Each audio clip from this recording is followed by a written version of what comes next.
Well, possibly some good news. It appears that the cure for HIV might actually be valid. Looks like they've done it. Second person cleared of HIV remains free of virus 1 year later. Researchers reveal that Adam Castillejo still in remission 12 months after cure declared.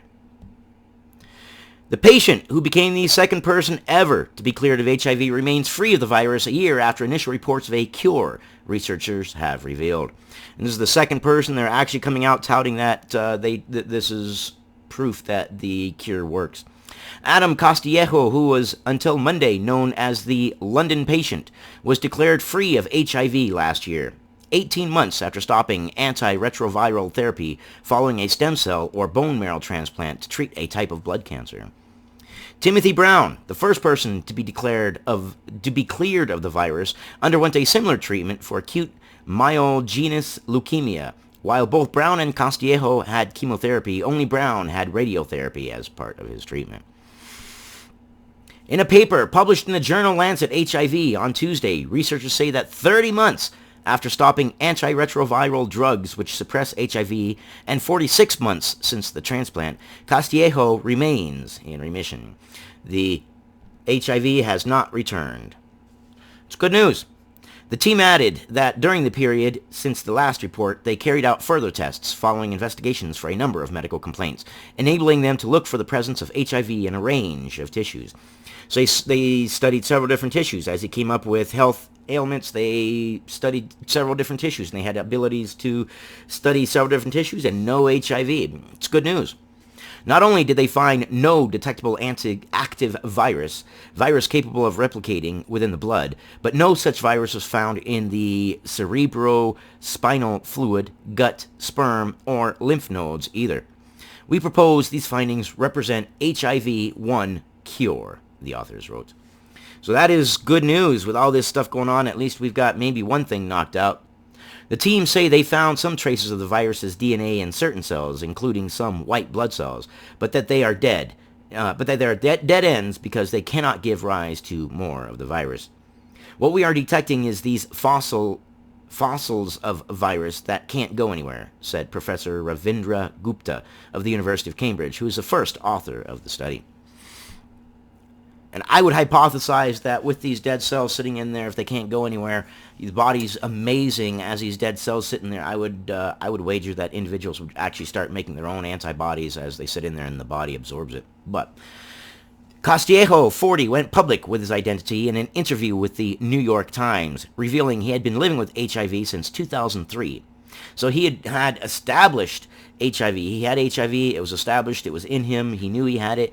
And wow, here we are. Now they can't detect it, at least not detect any that can spread. They only detect dead end cells. In 2012, he was diagnosed with Hodgkin lymphoma and subsequently underwent a stem cell transplant.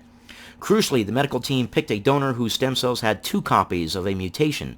That meant the white blood cells they developed into are resistant to HIV. That's amazing. That's amazing.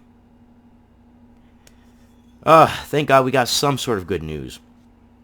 Last year, it emerged the procedure had not only successfully treated the cancer, but that the HIV was in remission.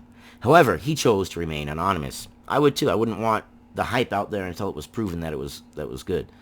I was watching TV, and it's like, okay, they're talking about me, he told the New York Times. It was very strange, a very weird place to be.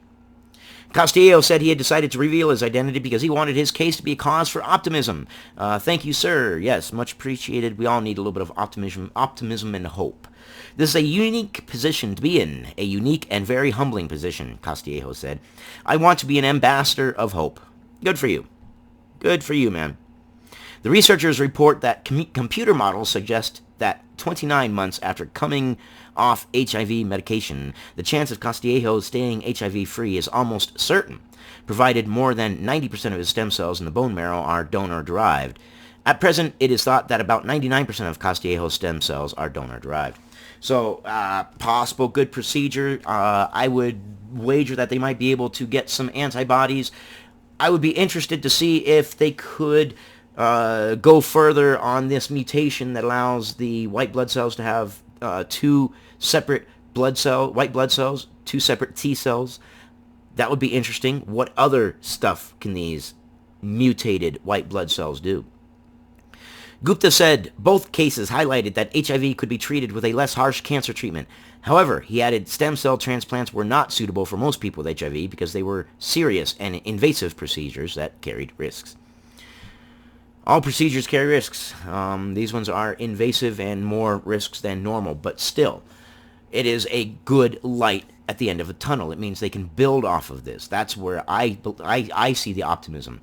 We can build off this. Why? How did this mutation happen? Can we make this mutation happen, in a procedure? Can we take people, put them on a table, and make the white blood cells mutate to this? What can we do? How can we expand this? How can we look at this and see, hey, can this benefit society? I mean, if it's benefiting this person and whatnot, why not look to see how we can expand on this? At present, patients with HIV can take a pill every day to reduce the levels of the virus in the body, preventing it from being passed on to others and helping them to live a long, healthy, and active life. Nonetheless, Gupta said the new findings were important. It is a second case of cure.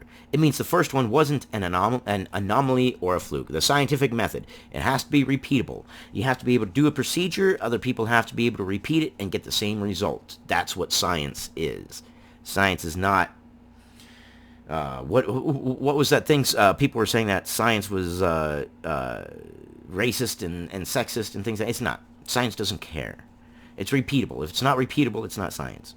In an article linked to the paper, Dr. Jennifer Zerbato and Professor Sharon Lewin of the University of Melbourne and Royal Melbourne Hospital, who were not involved in the work, stress it is difficult to define a cure for HIV. They note that the absence of the active virus is potentially a better definition than no trace whatsoever, but say questions remain. Yes, and let's answer these questions. Let's see if we can expand this. Let's see if this really was a fluke. Let's see what happens. We need more than a handful of patients cured of HIV to really understand the duration of follow-up needed and the likelihood of an unexpected late rebound in virus replication, they wrote. Agreed.